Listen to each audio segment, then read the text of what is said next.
a video game might just save Notre Dame, and more coming up on today's episode of the latest in tech news. Hey Gadgeteer, you're just in time for the latest episode of the world's only 3-in-1 show on tech, gadgets, and gaming news. That's right, this is the latest in tech news, and you're in the right place. My name is Taylor Merrick, and today, we'll be covering, obviously, the feature story about the Notre Dame Cathedral fire and how a video game might just help the reconstruction effort. We'll be looking at Facebook developing its own Alexa-like voice assistant that really nobody asked for. We'll be looking at the 7 most surprising things about the Galaxy Fold, good and bad. We'll be looking at, Verizon deciding to cut the the activation fees and saying you should do it online or in-app.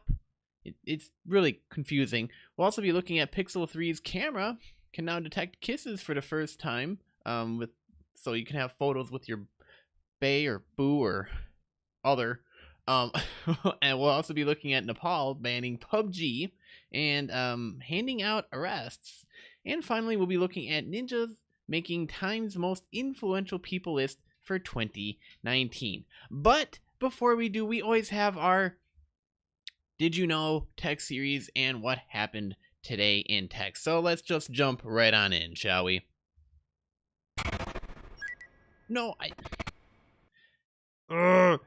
Octavius, you're supposed to change that over. He's my producer off screen. You can't see him. He's a blue octopus. You've probably seen him in previous episodes.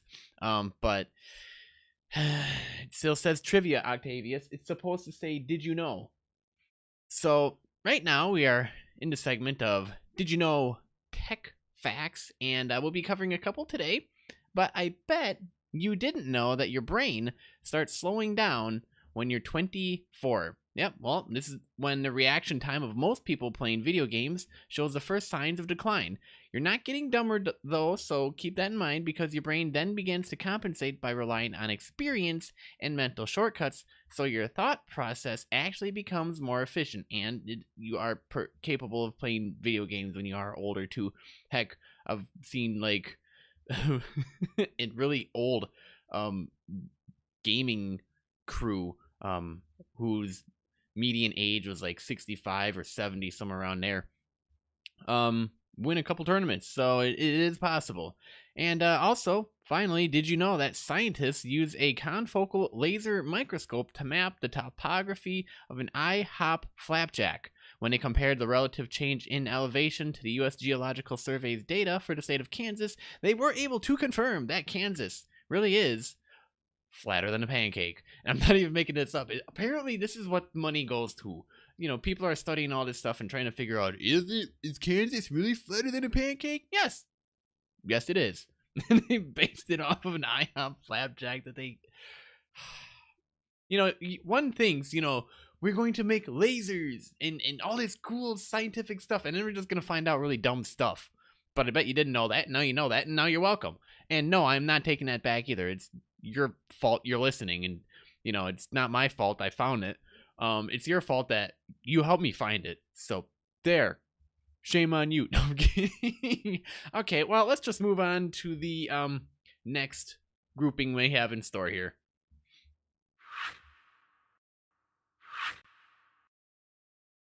All right, on this day in tech history, being that today is April 17th, 2019, on this day in history in 1967, Surveyor 3 was launched. The spacecraft Surveyor 3 is launched from Cape Kennedy, Florida.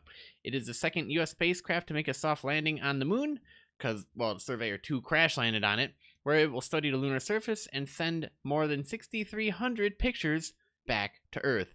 Black and white? I don't know. Color? Who knows? Is there a color can you see out there? I don't know. We'll see. No, I'm kidding. In all, 7 surveyors will be sent to the moon, 5 of them successfully completing soft landing, which means they didn't crash, so that's always a good thing. It's like, hey guys, we timed it out right. They landed on the moon this time and didn't crash into it. And finally, on this day in history, in 1944, the Harvard Mark I was operating. Harvard University President James Conant writes to IBM founder Thomas Watson Sr. to let him know that the Harvard Mark I, developed in cooperation between the two, was operating smoothly. The project was one of the many examples of wartime collaboration among the federal government, universities, and private corporations. In his letter, Conant noted that the Mark I was already being used for special problems in connection with the war effort. So, there you go.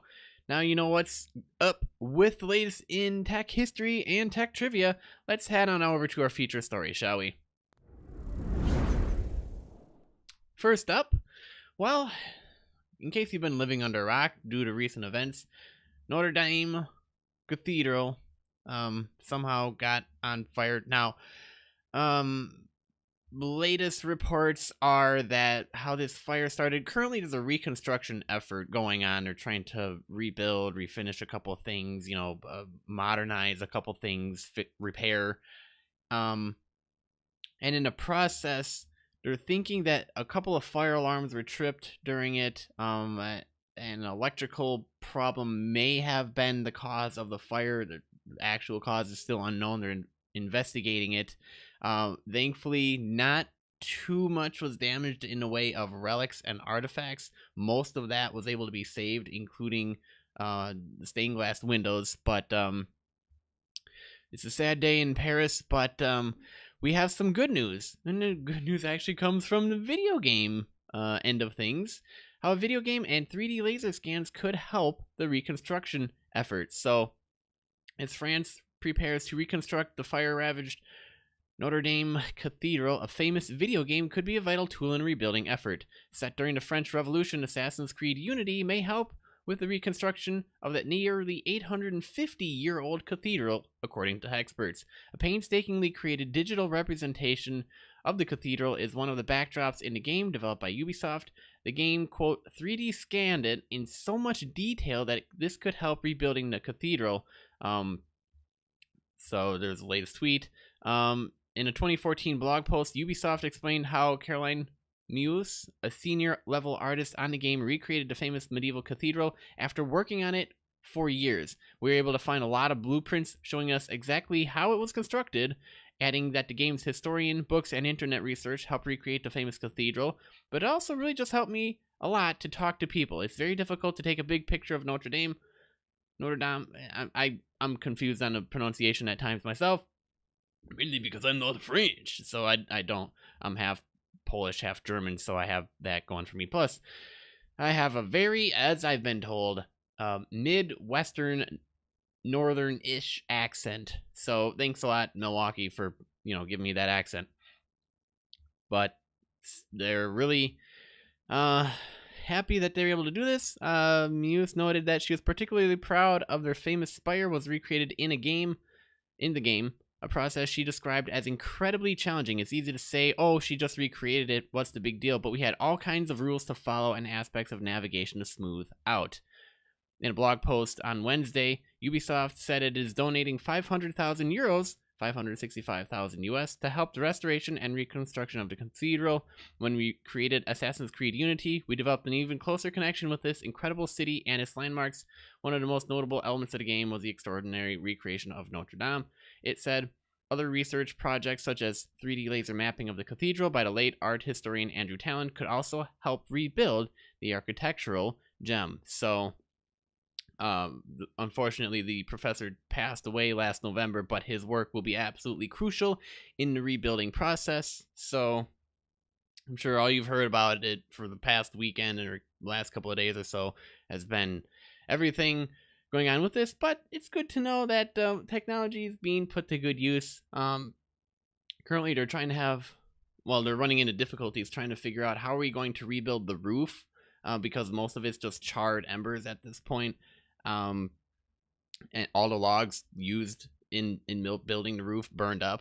So they're actually looking at it and going, we don't have any trees this size in the area to be able to, bring in. So reconstruction effort is underway. A lot of stuff to be figured out, but good to know that my screen decided to overload.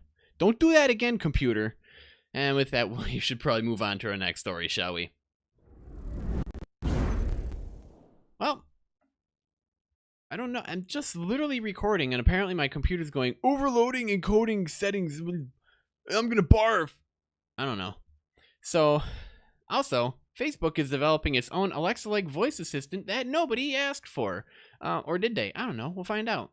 Facebook is continuing to build out new technology that promises to extend its reach and capabilities well beyond the main Blue app with its simple, scrollable newsfeed, with the latest effort along these lines being a Siri and Alexa-like voice assistant the social network is trying to develop. That news comes via a CNBC report, which includes details from several people familiar with the project that's been underway since last year. Facebook has arguably gone down this road before, or at least a version of it, with its now defunct ambition to imbue the company's standalone messenger app with an AI-based digital assistant called M. So see, it's not that far. I even remember M. That effort really never picked up any steam. It was completely abandoned last year. It's not clear yet what this new assistant would be called or how it would work, but the report today speculates that it would be a way to control Facebook's Portal video chat speakers as well as its Oculus virtual reality headsets, both of which, of course, are still more examples of how expansive the company's ambitions have grown beyond mere social networking, now extending into hardware and the physical world of consumer electronics. Speaking of the Portal, which Facebook started selling at the end of last year, you can sort of use your voice to perform simple tasks with it after first saying, "Hey Portal." However, Portal also works with Amazon's Alexa assistant in a more comprehensive way, something that no doubt is kind of, well, irksome to poor Mark Zuckerberg. All of that said, Facebook has its work cut out for it in this arena. According to figures from eMarketer, Amazon and Google are extremely far ahead in the smart speaker race, as ranked by market share, with 67% and 30% in the US last year, respectively. So, are you guys excited? You want Facebook having an AI? I don't know. Let me know down in the comment section, and if you haven't already, be sure to click that subscribe button or follow, whichever you prefer, so that you can stay up to date with the latest. Moving on to some gadget news. 7 most surprising things about the Samsung Galaxy Fold. Now, well, mostly journalists because they have rolled it out in a pre-order type process right now, so the actual general public doesn't have their hands on the Samsung Galaxy Fold right now currently, but a lot of journalists are, and a lot of journalists are complaining about how problematic it is, breaking or malfunctioning. I guess Tom's Guide here had a review unit, but they haven't been seeing any issues, but they are wondering about durability concerns. The Galaxy Fold isn't just another flagship for Samsung, it's the start of a whole new foldable phone category. From the Fold's advanced hinge and huge 7.3-inch screen to its sky-high $2,000 price, there's a lot of intrigue around this device. So they're in the middle of testing it currently, and these are the most surprising things so far, for better and worse. Number 1, the foldable design feels shockingly natural for a first-time product. This may be Samsung's first foldable phone, but you can tell the company has been working on it for several years. When you open the phone slightly, you can feel a slight amount of tension from the dual-axis hinge with interlocking gears, and when you close the phone, there's a reassuring and satisfying click, meaning really well made. They apparently have one suggestion for Samsung: create a small lip for opening the phone similar to what you'd find on a laptop. Right now they have to dig their nails in between the two edges to pry these clamshell thing open. Number 2, apps don't keep running when you close a display unless you make them. The app continuity feature comes in very handy on the Galaxy Fold, but it could be more intuitive. Like when you're using an app on the front screen, say viewing an email or Google Maps, and then you unfold a device, it instantly pops up on a big screen so you can pick up where you left off. It's seamless. Not so much in the other direction though. By default, the Galaxy Fold simply shows it's always on display with the time and date. If you want to keep using an app when you close the phone, you need to manually select it under display settings where it says continue apps on front screen. So far I've marked Gmail and Spotify, but I think Samsung should go even further. Just allow all apps to continue on the front screen with a simple toggle by default. Number 3, apparently the reviewers using their laptop a little less. Phones are fine for most tasks, but I typically turn to my laptop for reviewing larger documents or tweaking articles in the Tom's Guide content management system.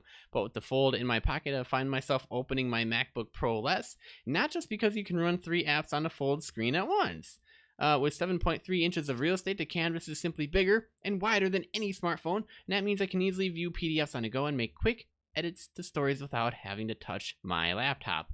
Number 4, the battery life is strong. with this one. Oh, and by the way, guys, with this article, there are photos and short little snippets of videos that are playing. And if you're listening to the audio version and going, Taylor, what is this screen of this Samsung that is foldable that you are talking about, along with, photos of other stuff and maybe text and video? How can I find out about this? Well, you're listening to the podcast version of this. If you want to see the video, simply head on over to youtube.com/technewsgadget or facebook.com/technewsgadget as well. And you can watch the entire video of the entire show. But if you're watching the video right now and saying, hey, Taylor, I have the other problem. I'm on the go. Well, podcastable. It is available on every podcast app or device thing. I don't know. What's it platform? Yeah. So more details about that. Available in any app that you use to listen to podcasts. So continuing on, the battery life is good with the Samsung Galaxy Fold. It has a 4380 mAh battery. The Galaxy Fold has one of the biggest batteries you'll find in a phone, short of the 5000 mAh Moto G7 power, but this pack has a lot more screen to supply juice to, so I was worried I'd be hunting for an outlet by 3 p.m. each day. I'm happy to report that so far the Fold is providing strong endurance. After unplugging the phone yesterday at 6:30 a.m. and using the device intermittently throughout the day for snapping photos, playing games, checking email, and even charging my iPhone XS with the Fold's wireless power share feature, iPhone, the battery was down to 60% as of 9:15 p.m. We'll have to see whether the final US version makes it to our list of longest lasting smartphones after we run a formal battery test. 5. You can't swipe down from the top right of the screen to access quick settings, but there's a workaround. Whether I'm looking to change the brightness on a phone screen or activate wireless power share, I tend to use the quick settings menu on Samsung phones a lot, so I was bummed to discover that you can't activate that menu when sliding your finger down from the top right portion of the Fold's display where the notch is for the camera. You can swipe from the middle of the screen, but on such a large screen phone it can be a little bit awkward. Another option is to turn on finger sensor gestures under advanced gestures. You can then use your thumb to swipe up and down on the fingerprint sensor to bring the notification panel and quick settings menu up and down. However, I find that I have to be careful not to accidentally brush up against this button. Number 6, taking pictures is immersive and a little awkward. Yes, you can use a tiny front screen for snapping quick shots with the Galaxy Fold, but unless you have really, really good vision, it can be hard to preview your pics using a tiny 4.6-inch screen. That means turning to the 7.3-inch panel to snap photos, which gives you a much better live preview than most phones, especially when you're trying to see how well that effect is going to turn out with the live focus feature, and there's a much better chance you'll get a good photo without multiple retakes. By default, the Galaxy Fold takes square images and will only do landscape orientation shots if you turn the phone in your hands horizontally. It's just one extra step if you want to get more of the scene in the frame, but it's a little bit annoying. And number 7, yep, the Bixby button can be reprogrammed. I really think the Samsung should shift gears away from Bixby and let Google Assistant take the wheel. But in the meantime, there is a way to make the Bixby button on the Galaxy Fold, which doubles as the fingerprint reader to do other things, just like there is for the Galaxy S10 or any phone running Samsung's One UI interface. By default, a single press opens the Bixby app, but you can dig into the settings and change it so that you can open another app with a double press. Alternatively, you can have another app open with a single press and relegate Bixby to a double press. So, it's kind of satisfying so far. Looks like they're enjoying it. So, what do you guys think? You interested in getting the Samsung Galaxy? You have it on pre-order? You can be testing it out, playing with it. Is that going to be your default phone now? I don't know. Let me know. I think I might just hold out a little bit longer on my iPhone. I'm kind of happy with what I have so far. Moving right along, Verizon is apparently cutting online upgrade and activation fees and raising its full-service in-store fee to $40. Now, here we go again with more Verizon and big companies trying to squeeze more money out of us consumers. Verizon is upping the prices of in-store phone activations, though it's also lowering the cost of ordering and activating phones using its app or online services, according to CNET. While Verizon used to charge $30 for an all-upgrade and activation fees, a common industry practice and one of the many ways carriers have introduced kind of sneaky ways to increase bills, as of Thursday, upgrade fees will be reduced to $20 if it's done in-app or online. On the other hand, it will now cost $40 to upgrade or activate in a store or over a phone, which Verizon told CNET is to justify some kind of full service experience, and the circle of life goes on. As The Verge notes, the complicated web of fees that customers must navigate to activate new lines or upgrade their old phones varies by carrier, and even then tends to change by carrier's whims. AT&T apparently charges $25 to $45, the latter for 2-year contracts available for specific phones for online purchases, while Sprint charges $30. T-Mobile, which has made a big deal of how it won't charge customers a slew of random fees, quietly increased the price of a SIM starter kit for new lines that is indistinguishable, inconceivable, from an activation fee to $25 in 2017, and charges a $20 in-store customer support charge. T-Mobile online upgrades don't incur these charges, but cost shipping, according to verified employees on an unofficial subreddit. So now it is possible to avoid some of these fees through various methods, like asking for fees to be waived or buying phones retail from a third party and swapping the SIM card personally, but the latter option will prevent you from getting carrier financing for an upgrade. Now it's clear that Verizon would prefer customers to go through the online route rather than go to a store where it has to pay for a retail presence and costs like rent and staff.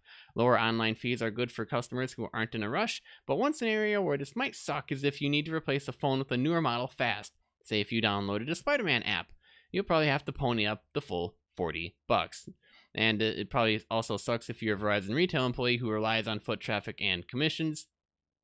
But according to an update that just came in, there are other options to avoid the higher $40 full service experience fee and still receive a phone quickly. A Verizon spokesperson told Gizmodo via email those include ordering a phone online and selecting in-store pickup, which results in a lower $20 fee. They also noted same-day delivery comes in at a $20 plus $8.99 delivery charge. So, fair enough.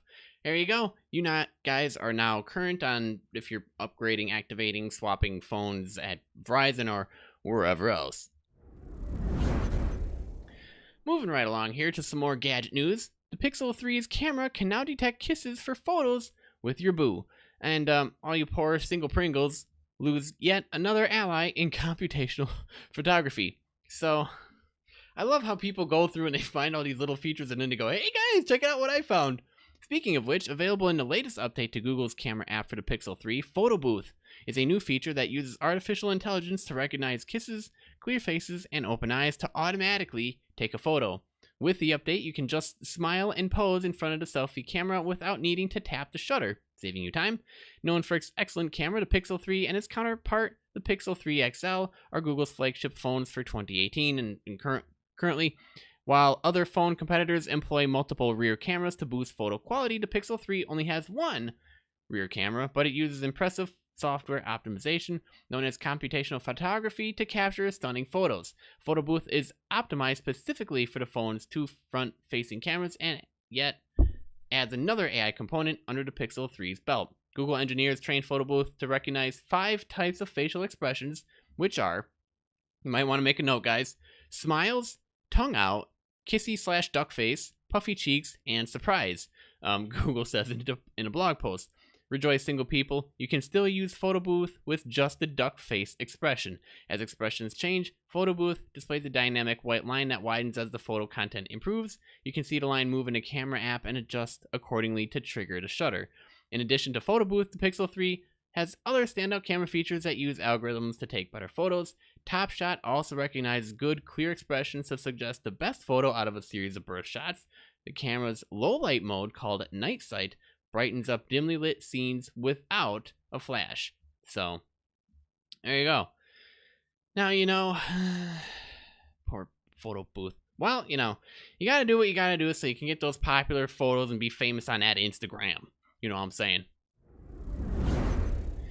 Moving on to some gaming news. This is a couple of days old. Sorry, but I had some things to do the last couple of days. But Peter sent me this article, and we've covered one of his articles before on the show. And apparently Nepal is banning PUBG and will arrest anyone found playing it. By the way, if you guys are interested, the show notes for this and any other episode can be found over at technewsgadget.net. If you want the articles, however, for this episode, which is episode 101, go to technewsgadget.net/101 and you get the full show notes. You can tap on the article and read it entirely from there.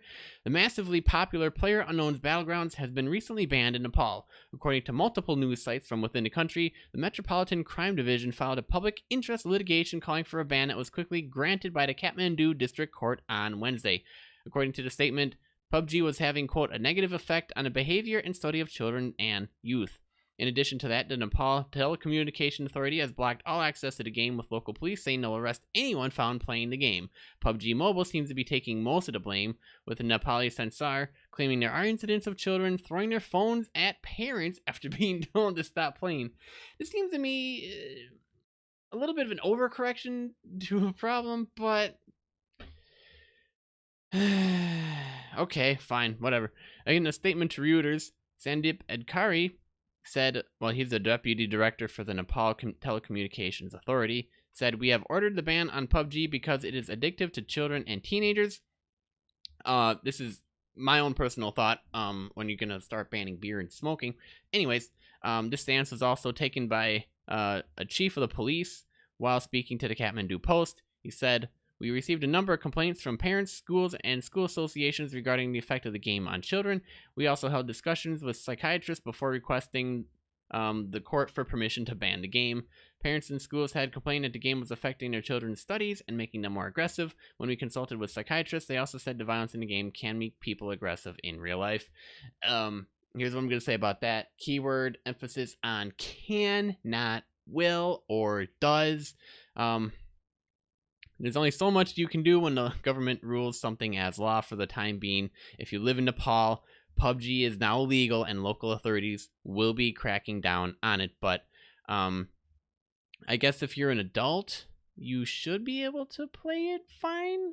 I'm not really sure, but I'd look into that just so y'all don't get arrested. Or just hop the border, play your PUBG for like 20 minutes, and then, you know, you'd be good.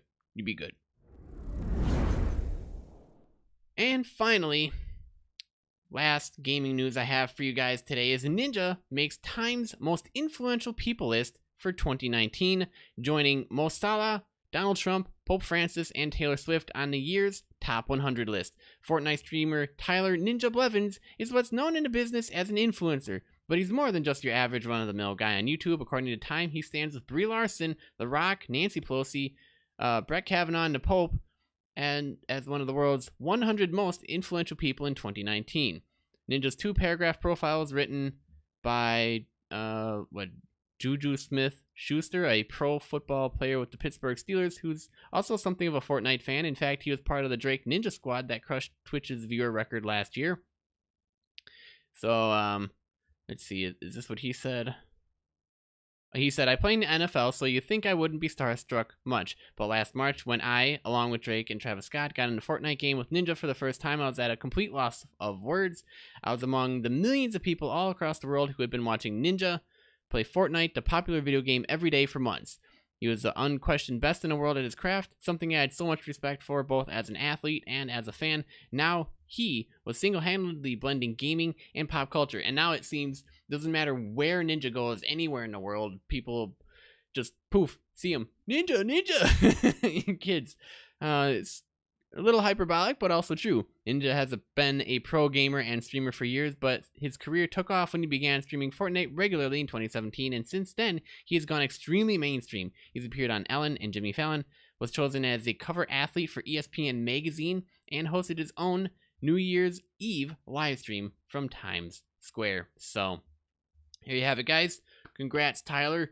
Ninja, you earned it. And, man, you're kind of just sitting there going, hey, guys, all the rest of you guys on Twitch, the bar's been set. Y'all are next. Because they're all like, well, I just want to, because okay, so I've listened to a couple of them sit here and whine about it. Like, oh, Ninja's so popular, but I'm better at the game than he is, or I scrim better, or I'm better in this, that, and the other thing. And it's like, well, good. You know, here's the problem that you did with whatever you're doing, is you put all your eggs in that one little basket, and you want to know what Ninja did? He said, media appearances. let's see, merchandise, outside events, goes, travels around, does all of this stuff. You want to know what that does? Nice, big, happy circle, spread out, diversifying a little bit, getting a lot more people involved, interested in the entire thing, makes Twitch very happy, because they look at it and they go, means more viewers will be coming, most likely watching Ninja, most likely signing up. We'll be making a cut out of it and getting more exposure and doing it again and again and again and again. So keep that in mind if you want to sit there and just play your video games and whine about how popular Ninja is. Although, you know, coming from the internet and coming from Twitch itself especially, there are them trolls and there are kids that whine. And if you're going to whine, well, good for you. You've showed the world you can whine. Congratulations. So, there you have it. That wraps up today's tech news. By the way, thanks for joining us, guys. New episodes every weekday. The latest in tech news can be found on every major platform, including Apple Podcasts, Spotify, Google Podcasts, YouTube, Stitcher, Overcast, and Facebook Watch. If you enjoyed this episode, let us know and double check that you are subscribed and following so that you don't miss out on the next episode. I'm your host, Taylor Merrick, and remember, for the latest in tech, gadgets, and gaming news, visit technewsgadget.net. Pretty much, keep being awesome, guys. I'll see you on the flip side.